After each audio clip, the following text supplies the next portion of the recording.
Kemampuan paman berkacamata dalam melakukan perbaikan memang selalu menarik perhatian, seperti di depan ini, yang mana puli motor listrik mengalami kerusakan begitu parah. Memperbaikinya dengan teknik las tentu tidak menjamin kekuatan. Untuk itu paman berencana membuat dudukan pulei tersebut dari potongan baja. Karena dudukan pulei memiliki dua alur, tentu saja membuatnya sangat sulit. Mengatasi itu paman juga berencana membuat sebuah alat mata pahat bubut dua alur. Ini dilakukan agar dudukan yang dibuat lebih presisi.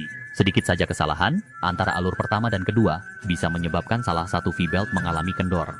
Tentu saja proses ini memerlukan keahlian dan kemampuan tingkat 8. Pertama-tama paman akan memproses potongan besi kotak. Meletakkannya di tool post dan memasang mata pries di cak penjepit, lalu melakukan proses milling secara bertahap. Setelah paman melakukan pengikisan selama 10 menit, sekarang besi kotak mulai mengalami perubahan bentuk. Agar mata pahat bisa dapat disesuaikan dengan bentuk alur puli, maka perlu membuat sebuah lubang settingan pahat, mengganti mata pries yang lebih kecil dan melanjutkan proses pengikisan. Kini besi kotak pertama telah selesai diproses, selanjutnya adalah membuat dudukan mata pahat. Namun perlu menandai kedua besi tersebut menggunakan spidol.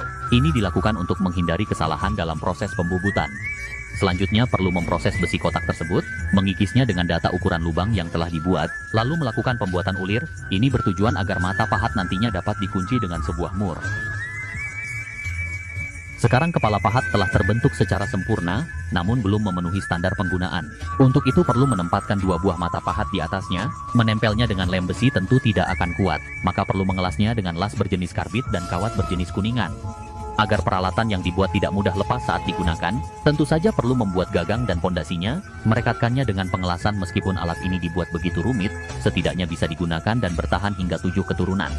Sekarang alat pahat 2 alur limited edition karya paman berkacamata telah selesai dibuat, namun belum mendapatkan label SNI. Untuk itu kita perlu memproses potongan baja bulat, bahan utama yang akan digunakan membuat dudukan puli. Bagi paman proses pengikisan seperti ini sangatlah mudah dibandingkan proses pembuatan peralatan sebelumnya. Setelah permukaan batang baja halus, berikutnya membuat lubang dudukan puli menggunakan mata bor secara bertahap.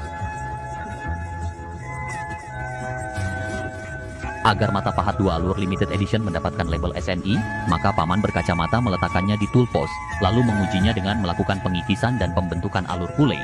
Dalam proses ini pesawat India yang sedang terbang akan terhenti sejenak, hanya ingin melihat kreativitas dan keahlian paman berkacamata,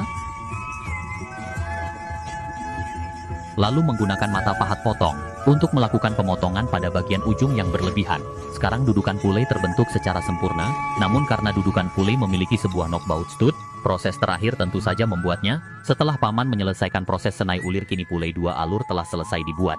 Dengan kemampuan paman seperti ini, tentu saja membuat penjual suku cadang terkejut, bahkan membanting handphone setelah menonton video ini.